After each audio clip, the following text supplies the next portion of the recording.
with two of my amazing colleagues about authentic storytelling and casting. But before I do that, I want to show a short clip of Santiago of the Seas Season 2. This is unreleased, so please don't film it. It's a sneak peek just for all of you.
Can you tell this is our first time in public? Yes, yes.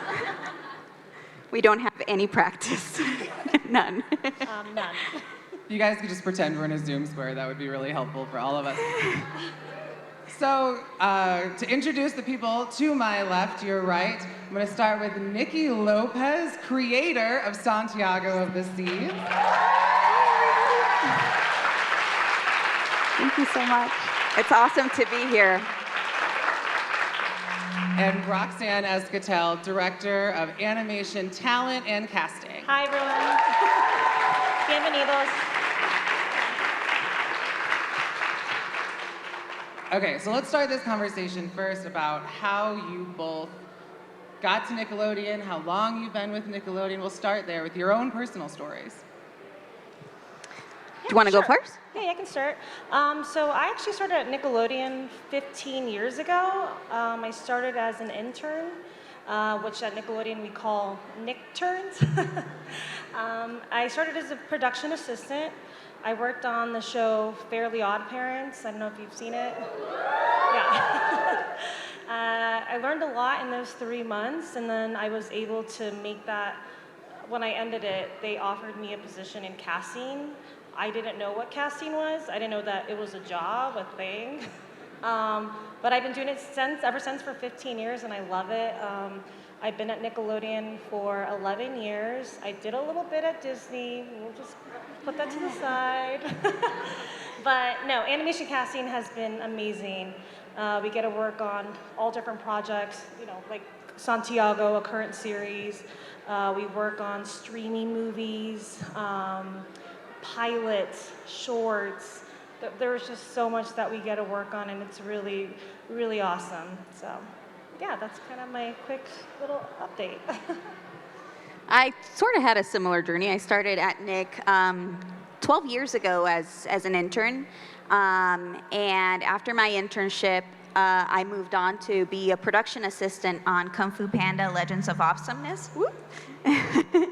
I was a PA for about 2 years, and then after that, I to become a color designer. So I worked as a painter on Fairly Odd Parents, Harvey Beaks. I worked on Glitch Text. And around that time, I was like, I've got stories I want to tell. Maybe Nickelodeon will be interested in it. And that's how I started pitching. And eventually, they liked Santiago. And now I'm show running.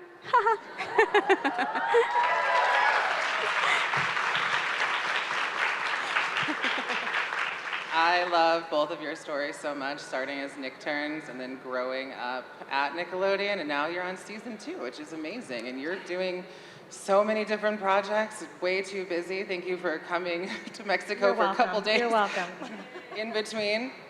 So Niki, let's start with Santiago. Why this story? Why is it so important to you? Well, it's important to me because it speaks to Latino Caribbean culture. Being Boricua, born and raised in Puerto Rico, as I was pitching to Nick Jr., an executive told me, because I had like pitch after pitch, and each one was dying, and the executive really liked my resilience. Like, oh wow, she really wants to tell a story. Well, let me have a one-on-one with her. And she basically posed me this question: what mattered to you when you were little? What speaks to your childhood? And so I started reminiscing about my childhood in Puerto Rico, and I don't know, going to El Yunque and things being drenched in this magical realism. I was obsessed with the Goonies and pirate stories, and there were a couple of historical things from Puerto Rico. Specifically, there was a pirate called Roberto Cofresi, and he was almost like a Robin Hood of the high seas who would look after his community. So all of these things basically were inspiration for Santi, and I pitched it to them, and they really liked the fact that it came from a very authentic place, being, Puerto Rico. There's 2 points that you kind of mentioned in there, and I'm going to ask them in 2 separate questions. But first, when you're asking about your childhood and creating Santiago and your culture and your upbringing, did you feel like you were able to see yourself in shows that you watched as a kid?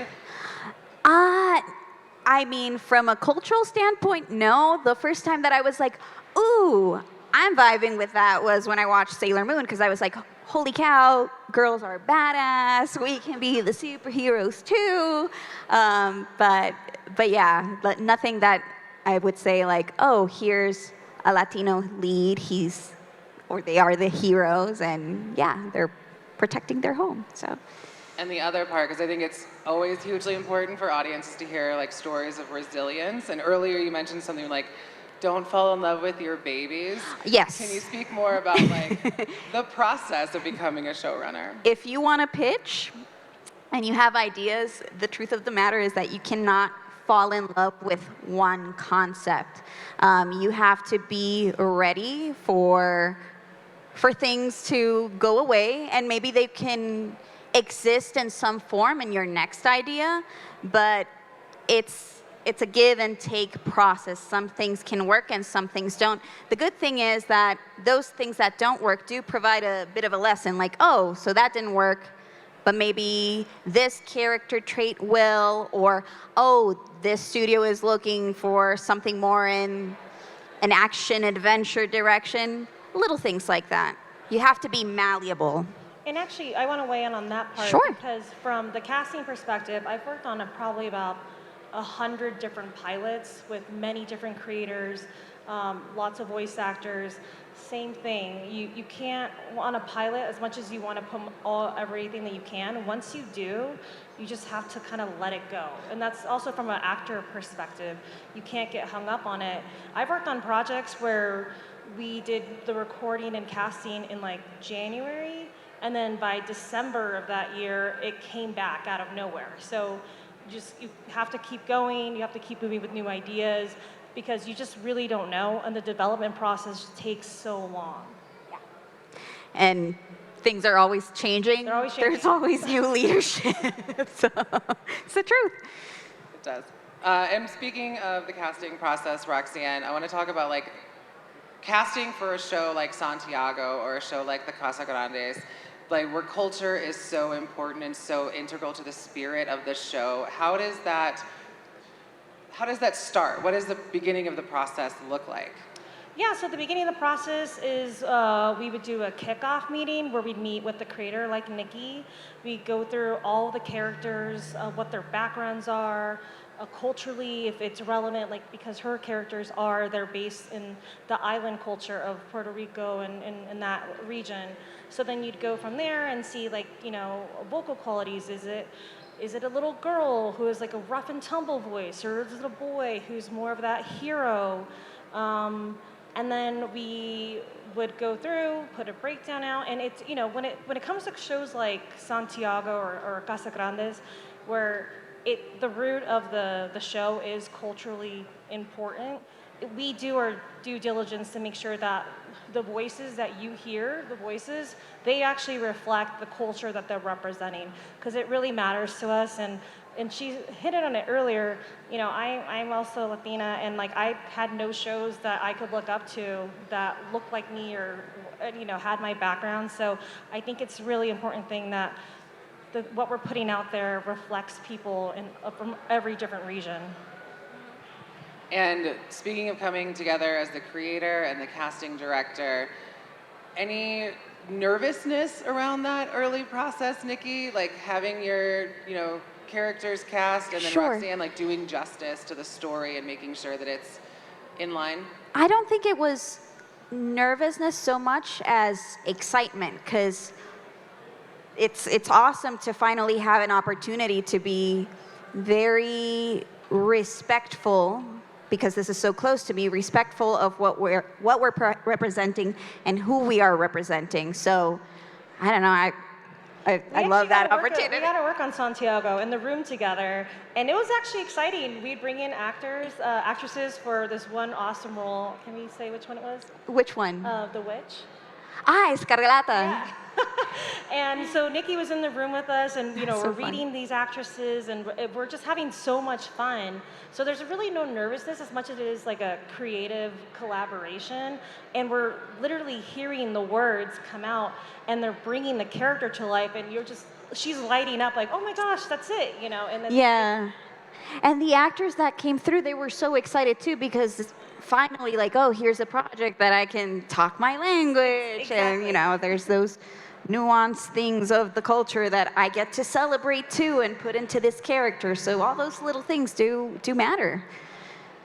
Because obviously this casting for a show like this, where like actual people are involved, actual cultures, I imagine it's a little different than casting for like SpongeBob. Yes. Everyone knows SpongeBob. SpongeBob is big and bold and zany, and he's your best friend, and he's a sponge, so he could be literally anyone. And they live underwater, so they're, if we're gonna cast and it's a fish, I'm just gonna cast a fish. I'm not looking for anything, unless the fish speaks Korean, then I'm gonna look for a Korean, actor. But like something like this where it's culturally relevant and it's really located or based on a location, and like Casa Grandes is based on a Mexican-American family, we really go out and make sure that we're looking for those voices. Sometimes it's not always gonna be exact, especially, as we all know, the Latinos, it's a big community, we have Puerto Rican, Mexican, Salvadorian, so we try to do as best as we can to make that reflect what's on the show. But the most important thing is that we're at least getting the folks that culturally represent what we're doing.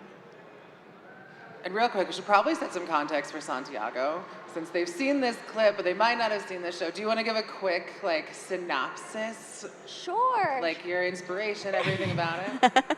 So Santiago it's essentially about this little boy. He's 8 years old, and he's got this heart of gold.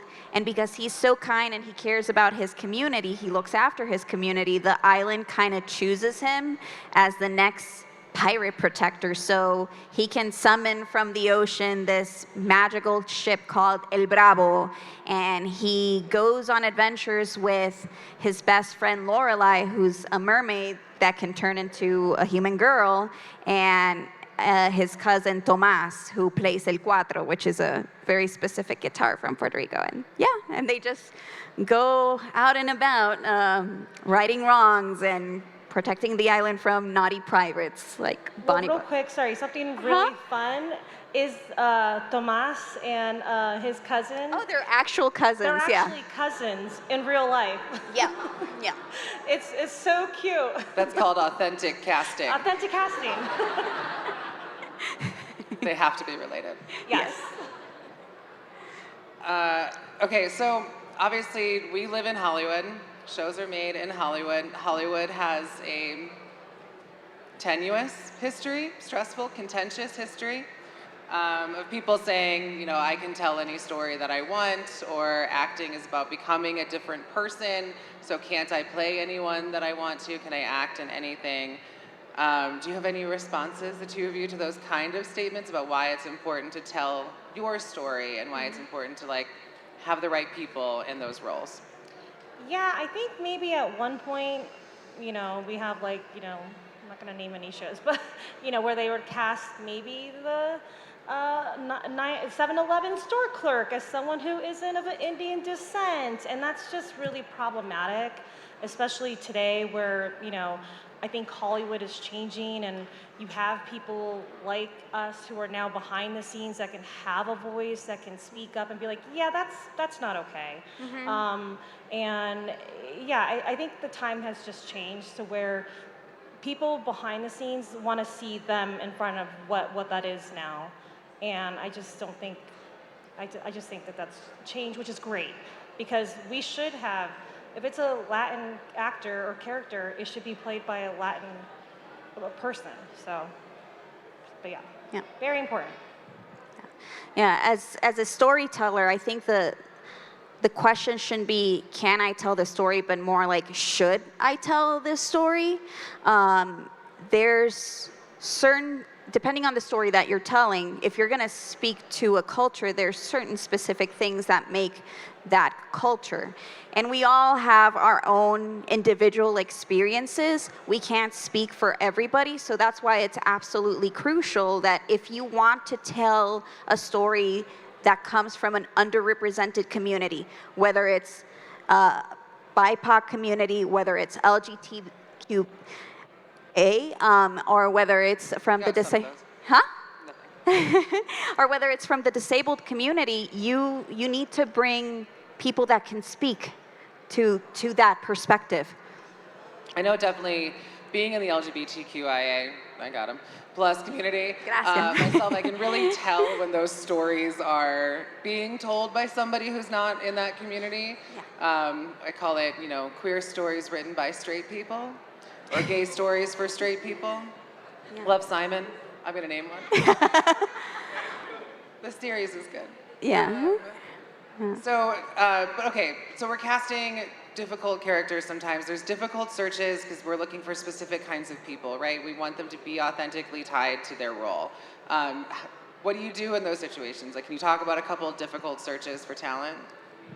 Yeah, about 10 years ago, I worked on a show called Ni Hao Kai Lan, and that produced, hello Karen, in Mandarin. And the character, if you don't know what the show is, it's like Dora the Explorer, but Mandarin, Chinese, instead of Spanish. So obviously, the actress that was playing Kai Lan, she needed to be of Chinese descent and speak Mandarin, and you know, she also has to be a child. So it was very hard. We first, you know, look locally, then we start outsourcing. Eventually we found our actress, Jade Liana, and she lived in like Minnesota, like somewhere so random. But she was fantastic, and you know, her Mandarin wasn't that great, but we brought in a Mandarin consultant who worked with her, and you know, that show was very challenging. The casting was challenging, but it was really cute, really adorable, and it all came together. But at the end of it, it was important that we cast appropriately because of the Mandarin part, and that mattered to us. And Niki, telling your stories, I know you developed a few different things or tried to pitch a few different things and didn't make it, but can you talk about like staying true to your own story and why that's so important in telling a story? And I know people want to find out what's hot in the industry and sell that, you know, like this story is hot, let me go write that for, you know, a network, but is that maybe a problem? I feel like executives can sniff when you're kind of faking it a little bit. They've got a good fake detector, so when they see you speak about an idea or a world or these characters and you're very passionate about it, like they ask you any question and you can immediately answer to their backstories and the rules of this place, that sells, that enraptures them, and they want to know and learn more. Yeah. So definitely just don't go in with, this is, you know, a hot story. Yeah, well, that was my error for the first couple of ideas. I was pitching based on what I had heard. Oh, development wants this right now, so let me cater to them. And it wasn't until I had that chat with this executive that she was like, well, what was important to you, you know? And the rest is history. Okay, so season 2, airing now. Yes. Great. And you have something super, super special that came with season 2. Do you want to talk a little bit about your toy line? The what now? Your toy line? Oh, there's toys now for Santiago, which is weird. That's the coolest thing about preschool. There's toys. And I've never cried holding a toy before, but there's a first time for everything, so it definitely happened. When I went to the store, there were like moms looking at me like, this person's really creepy. Why is she crying over this doll? But it's your baby being sold in a Target, which is amazing. You're now like the creator that, you know, you watch things growing up, you identified with Sailor Moon, and now you're that for a future generation of creators, which is... That's gonna be cool, yeah. Super, super cool.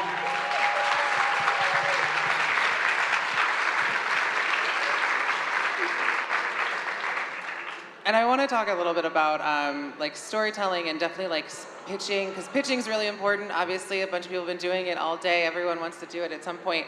Can you talk about why your show was right for Nickelodeon and why certain things are? Do you want to talk a little bit about that? Why it was right? Oh, wow. Whoa. Powerful. Why it was right for Nickelodeon? Yeah, what makes your show like right for Nickelodeon versus like a Cartoon Network? Well, Nickelodeon's really big on that kid point of view. They're big on the messy in a good way, messy, like playful and the perfectly imperfect, being yourself. That is the Nick DNA. The Nick DNA. Roxanne, what's your favorite search, or like your favorite like moment in a casting booth or like in a voice record that you're like, this is that person?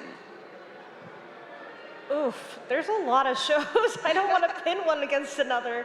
I don't know if I have one specific. I think especially if it's like an ensemble, which is like multiple characters that need to gel well, I think when we find like the right puzzle pieces of actors and then they just click and it's magic. You can't, like when they start recording together in the booth and they're just like the writers can't even keep up with them because they're actually developing the characters themselves.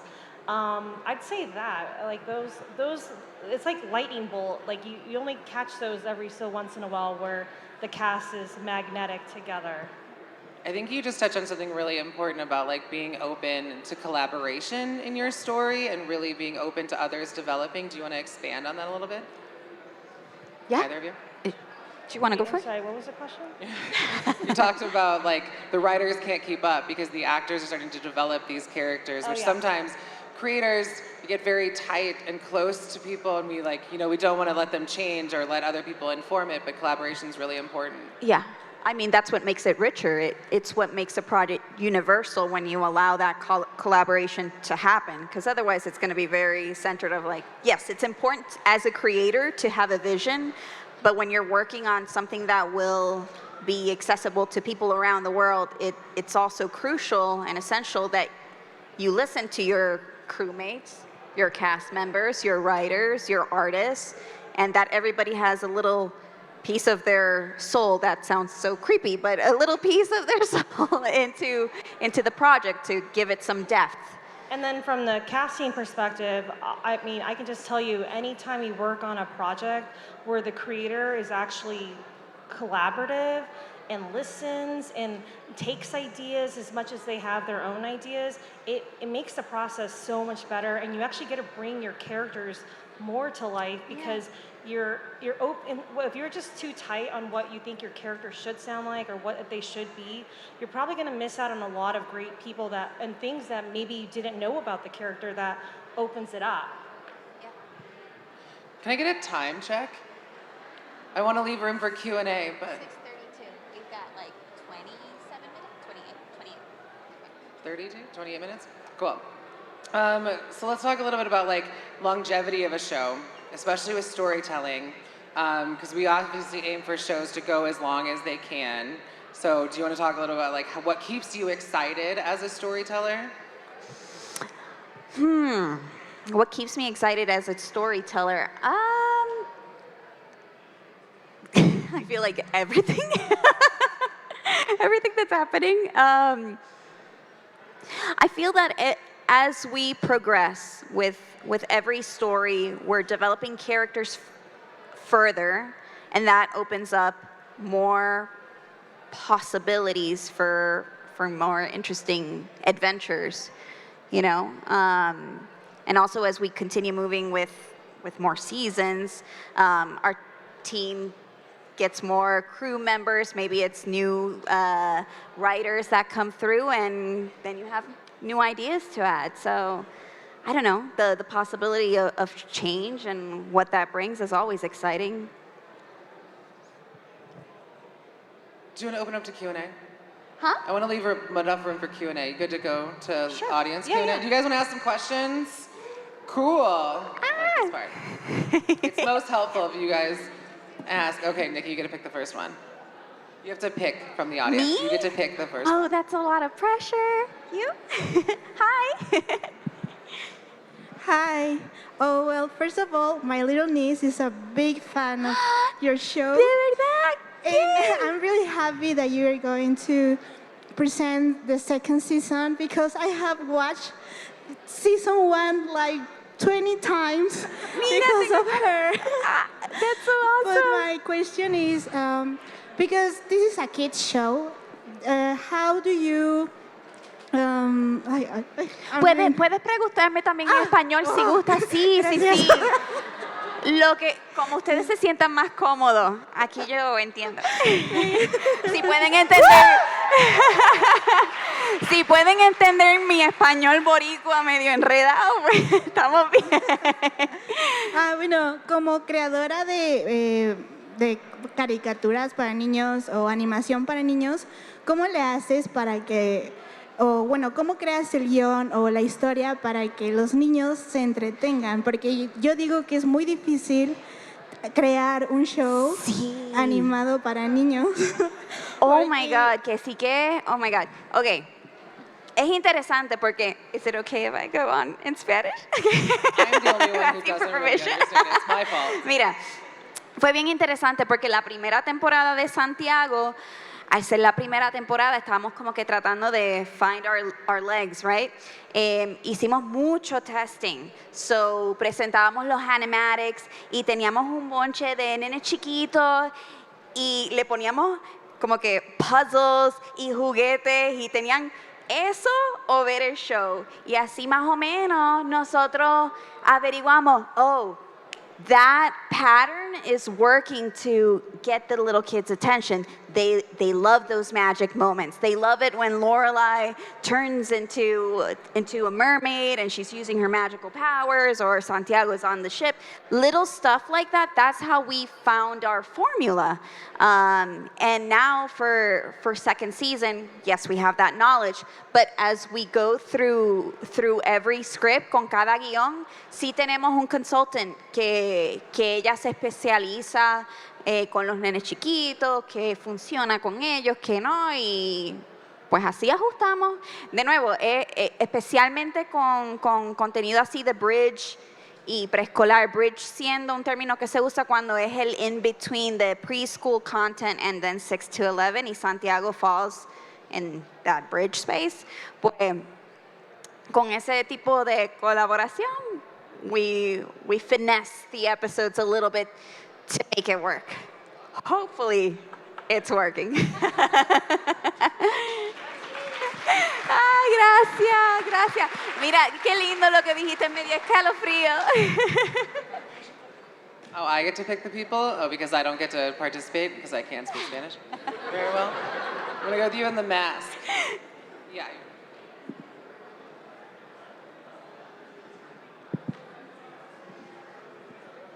Well, first of all, nice to meet you.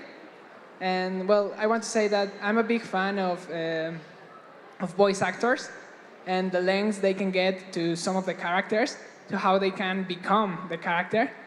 And well, I want to know your opinion because right now there's been a spark that gets me like a little mad because sometimes in some series they prefer to cast a famous actor just for being well known instead of a person that can really become the character. So I want to know you as an animation casting director, like what are the problems with that? Because they don't become the character, they are just them. And yeah, that's actually a really great question. I feel like in features, like things that you see in the movie theaters, it's mostly going to be like big name actors like The Rock and I don't know, Kevin Hart. Vin Diesel and as the you're Groot. right. Kevin Hart is Kevin Hart. He's not going to do anything else. He's going to be that, you know, funny, quick, jokey guy. I will say that it depends, as far as like for us, it depends by show. Some shows, they really want the big name, the big flashy name because executives, you know, they have the money. And then other shows, you know, we just cast good actors, like voiceover actors that work, that do daily work, that are, you know, they're not namey, but they're talented. So it really just depends. I wish that was a better answer, but it really depends on what the project is and who the executives are, because sometimes when you have too many executives, then they're like, what about Tom Cruise? And you're like, we're not gonna get Tom Cruise. So, yeah. He's in the Paramount family. We could get Tom Cruise. You would think. Just kidding. Saw blue and white shirt and the overalls.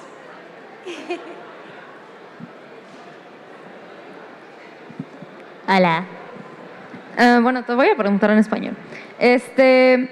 Durante la semana hemos visto bastante información sobre cómo pitchear una serie, pero casi todas son pues para niños mayores de 12 años.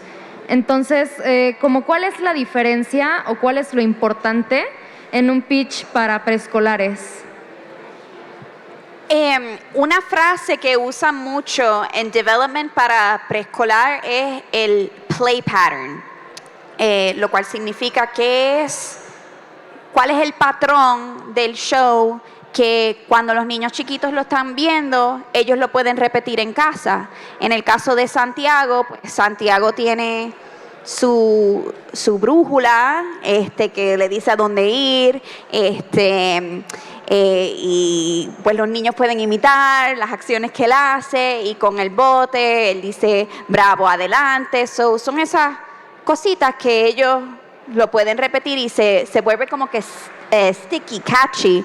Y la realidad es que para la programación para los nenes chiquitos sí debe haber como que ese tipo de repetición. It's very comforting and that's what gets them to come back. I mean, look at Paw Patrol. They have their play pattern on lockdown, and it's like, what, 1,000 seasons now? 5 movies. Yes, it's an empire.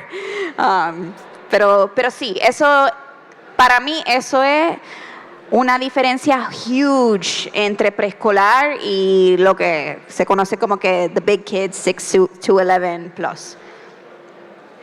A la orden. Pokémon. ¡Ay, mira, bebé! ¡Qué chulo! Oh, Ahorita te lo doy. Me encanta. Bueno, será en español. ¿Cómo fue este proceso para diseñar, pues ahora sí que a Santiago? Porque yo creo que es súper hermoso su diseño, o sea, estoy enamorado del diseño. Pues sí, ¿cómo fue el proceso? Porque es muy único. La verdad, yo sí pienso que es muy único. Gracias. Pues fíjate, nosotros, cuando empecé el journey de development, ellos me estaban presentando todos estos artistas y yo estaba mirando portafolios como que este quizás sí, este quizás no. Y no fue hasta que coincidimos con un artista brasileño, su nombre es Rainer Alencar, tremendo artista, wow. Y los diseños que él tenía como que un poquito de ese hint de anime que a mí me gusta mucho, pero se sentía especial y pues me enamoré de su estilo y con él colaboramos durante el development para crear así el look de Santi, por lo menos en los personajes. Con eso de los environments, fue una mega colaboración de muchos artistas, you know, trying different things. So no puedo como que decir, hay uno en particular, pero con Rainer, el character designer, él tenía el look. Sí, gracias. We've got 15 minutes left. Yeah. Any more questions? More questions. With you right here.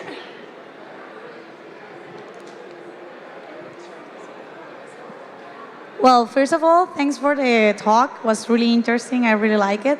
And well, my question, I will switch into Spanish for you, Niki.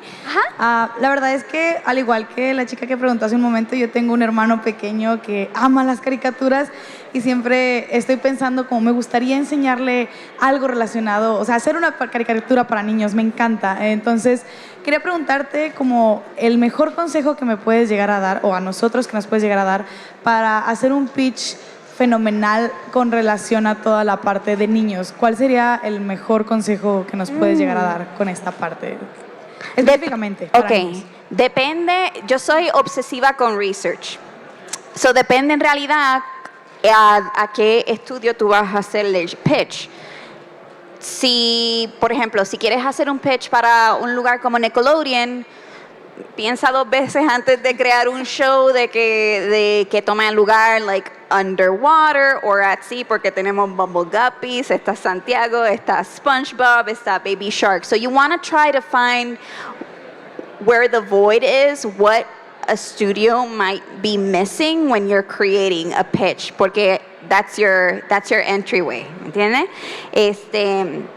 Pero claro, si hay algo que para ti es super precious, si tú tienes una idea de alguna sirena que tú crees fully that is going to be una sensación mundial, tell that story. Lo peor que puede pasar es que te digan no, pero you can always take it elsewhere. Y lo bonito también es que ahora con el poder de social media, si tú crees en ese proyecto, otra gente can also believe in that project. Y los estudios están prestando atención también on what's going viral.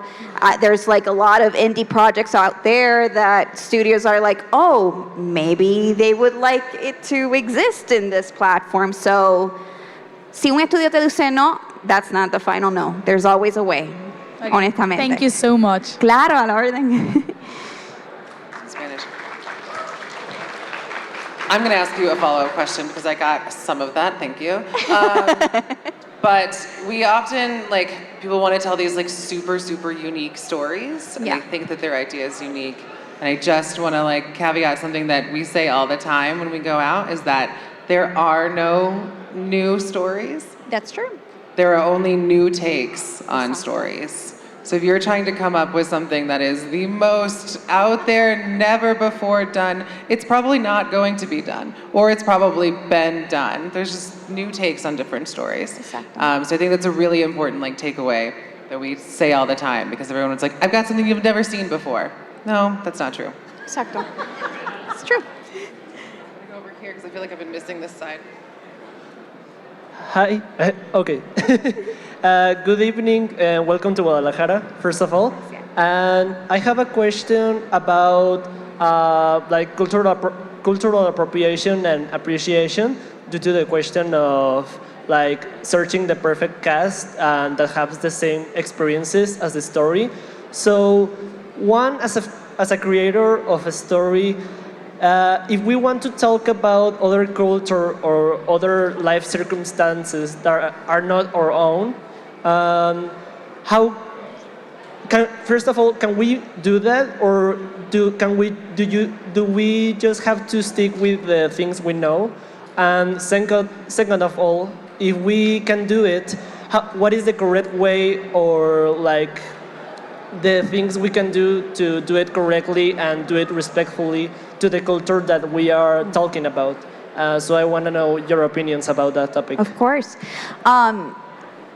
Every production has a different approach, but on Santiago, we really try to move forward as respectfully as possible. And whether that involves tapping into writers that can speak for that experience, and also reaching out to organizations that can speak to a different community, they will sometimes provide writers for us as well as a consultant. So we try to make sure to check all the boxes that what we're putting out there is being done in the most respectful way possible, so it doesn't feel like, oh, well, this story seems interesting, we're just gonna gloss over all those little intricate details. That is what makes it, truly authentic. We want to make sure that we do it the right way. So. And sorry, I can weigh in also because I've worked on a bunch of projects. Just because whatever your cultural background is, doesn't mean that that's the only thing you can work on. You can literally work on, I've seen creators who come from like an Asian background, and their stories about, I don't know, fill in a blank about another culture. Just because you're from one area doesn't mean that. And like what Niki was saying, that if you don't have that reference, if you're not, let's say, just say Korean, for example. If you're not Korean, doesn't mean that you can't make a Korean show. It just means that if it does get picked up, you're probably gonna hire a consultant, some writers, people who can actually speak from that, just to guide you along to make sure you're telling the right stories in your episodes. Yeah. Yeah, I think it's really important. One of my jobs as the outreach events manager is to like partner with a bunch of organizations, bring people together and find those resources for Nickelodeon, which is really amazing, and also get more people in our studio that can tell those stories authentically, so our staff is diverse. So you can tell those different stories, you have those backgrounds that are in the room. I think the problem really comes is if you're trying to tell a story for someone else and you don't do the work to let them into that space to tell that story with you. Yeah, it's important. Let's go with you.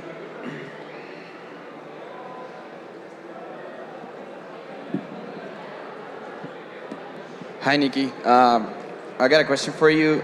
What's the hardest part and most rewarding of being a showrunner?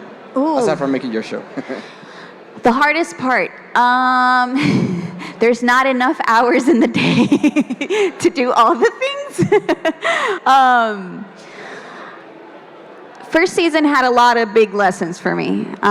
There were a lot of difficult situations where I was trying to find my voice as a lead, coming from a previous job title where, I was a color designer, so I was really like in my own world. I was painting and all that jazz. I didn't get to do anything where I was like delegating matters or managing a team. So that transition into the role of being a showrunner was a boot camp. And there were a lot of moments where I was like, oh, am I meant for this? Am I not? But you pull through eventually. You have to. The most rewarding part of show running is I love my team. I they're incredible. They're so dedicated and deeply love the show, and I always want to find ways to empower them and make the, how do I say, like the working environment as positive as possible, because I feel like that breeds the opportunity for better and more interesting stories to be told. So seeing that kind of chemistry take place, that's very exciting. And then, we're all in a bubble working, but then when we see the show out there and when we receive like letters or emails, in this case, nobody's sending us letters, but when we get emails from parents that they might have come from Puerto Rico or Dominican Republic or Venezuela or something of the sort, and they're raising their kids in the United States. Their kids don't speak Spanish, and then they write to me, oh, my little kid, they never wanted to speak our native tongue, but now they're seeing that there's this hero on screen and they're talking in Spanish and they're repeating these words, and finally they're interested in learning and speaking Spanish. So seeing that a show can have that kind of impact out there it's a super awesome experience. Yeah. Cartoons are powerful.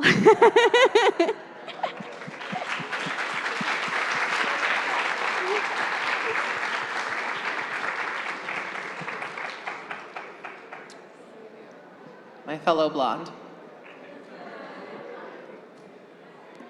Thanks. Hi. Some shows that I've seen have like kids as protagonists or characters, but they sound like adults when they speak. So how do you deal with that? How do you write dialogues that sound like children are speaking? And do kids pick up on that? So that really depends on the show. I would say for like Nick Jr., we tend to use real kids because, you can hear it, the kids bring an innocence that an adult is not gonna get. It's gonna sound, you're gonna hear it's gonna sound fake, it's gonna, So for Nick Jr., we definitely try and only cast children when we can. For other shows that will be called Big Nick, which is like a little older, we do cast adults to play kids, especially if it's like comedy and smart and witty, and kids bring the innocence. Kids are funny, but in that cute funny. And if you need somebody that has more of that that smart humor, you're gonna want an adult to carry that through. But that's a great question. Got you right there. 3 minutes. Okay. Great. Thanks for coming, by the way. Oh. Okay. Do you guys hear me? Okay, there you go. First of all, thanks so much for coming and talking to you guys. Niki, my girlfriend's Puerto Rican, and she's in the industry, so she's always saying, hey, where are my Puerto Rican creators? So I was literally just texting her, hey, this is awesome, you guys are doing this show. My question is, I get us a little bit more towards the casting of the show when you guys are creating it, but question definitely for both. Where do you really source these voices? I know you've talked about okay, we're putting out, where are those casting calls coming from? I've had a couple of shorts and things like that that are really hard to cast, and I would love, any tips on finding those voices. Yeah, so for casting specifically for Tomas and the other kids, because they are of more of the island Latin area, we decided we did first try LA, but it just wasn't coming up that great. Sorry. So then we went to New York because we know that they have a very big Puerto Rican population. We were able to work with a lot of our agents there. I think our leads are mostly in that area. We did also go to Miami to look for other talent. So yeah, mostly we start in LA when we can, and then we'll source when we have to. But you can speak from your end, how you felt about it. But yeah, we moved out of LA because of it. Yes, we did. Yes, we did. Do we have people from LA that did? Myrna as Escarlata. Yep, Escarlata. Yeah. Yeah. She's the only one though, but she is, I think, Cuban, and she moved to LA. That's so that's true. Why. Yeah. But But yeah, most of the kids are over in New York. Yeah, it was something about how they pronounce the words and the flow. Like you could tell there's como que ese flow del español de uno. Sabes de dónde es uno. And also in LA, we get what we call schmackty kids, and it's like, I'm an actor. You're Uy, like, oh, sí. gosh, be a kid first. We want a kid. It's a lot. So LA has a little bit more of that polish that New York doesn't. So I think that was also Yeah, we important. want kids to sound a little bit more a little bit cuter, authentic. Yeah. Actual children Actual children. Yes. versus child stars. Yes.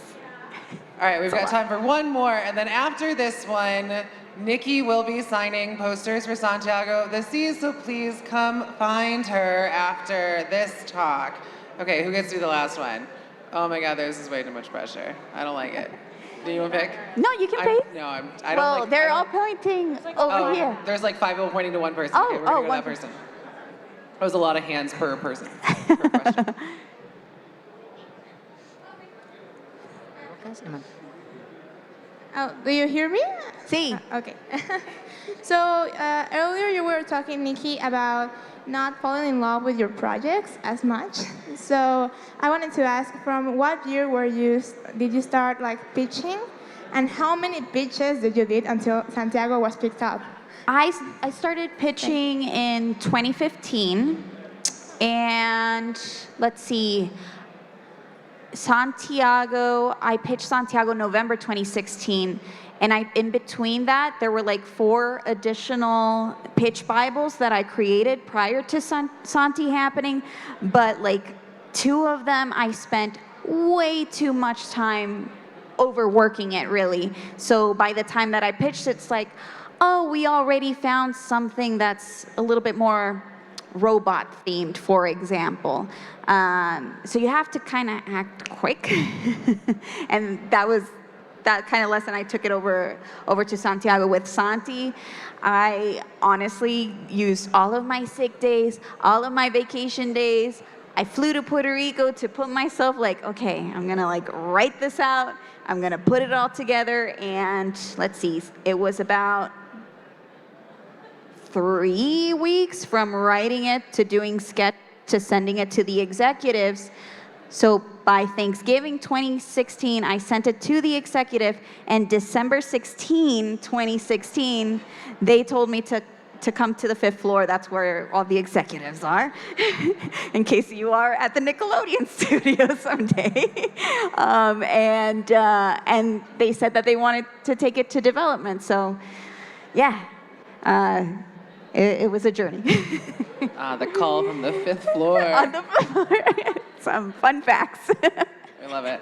Well, thank you, all of you, for being here with us. Thank you to Pixelatl for having us. We've had absolutely an amazing time getting to meet everybody and get to talk with all of you. So until next time, but come see Niki. Come get a poster from her. Gracias.